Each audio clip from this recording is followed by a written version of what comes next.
अरे भांडी कशी घासायची हे शिकवतोय. ती बिग बॉस मध्ये अनुश्री आहे ना, तिला माहित नाही कशी भांडी घासायची. आता आम्ही माणूस आहे, आम्हाला माहिती आहे घरातली माणसांना. मी तर लहानपणापासून बघतो आईला ती कशी भांडी घासायची. आता मी तिला शिकवतो. पहिले खरकट असतं ना, जर दादा खरकट असेल ना, पहिले धुवून घ्यायचं नळाखाली. आणि खरकट असेल ते एका साईडला काढायचं आणि कचरा डब्यात टाकायचं. मग काय करायचं, धुवून घेतलं, ताट थोडंसं साफ झालं, क्लिअर झालं, मग साबण घ्यायचा आणि असं भांड्यांना लावायचा. म्हणजे थोडासा अजून घ्यायचा. जसं पुढे घासतो तसं पाठी पण घासायचं. भले जेवतो आपण इकडे, पण थोडस डोकं लावायचं अनुश्री. आणि हा व्हिडिओ तुझ्यासाठीच बनवतोय. झालं घासून. ही वाटी आहे, खरकट काय दिसतंय नाही ना,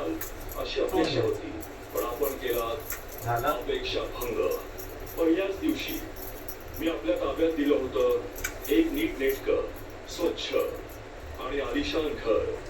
तेवढं चालू करायचं मग. महाराष्ट्रातला तेवढं तुला पाहिजे तेवढं, नाही तर फसासारखं नाही चालू ठेवायचं. थोडा अंदाज लावायचा डोक्याला.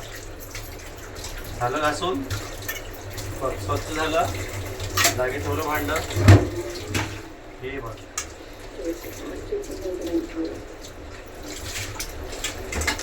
खास अनुश्रीसाठी. मी कधी काही केलंच नाही, माझ्या आईने केलं. माझ्या आई हे करू देत नाही, माझ्या आई ते करतो. पण तुला लाज वाटली पाहिजे. सगळं तुझ्या आई तू काय करते घरात.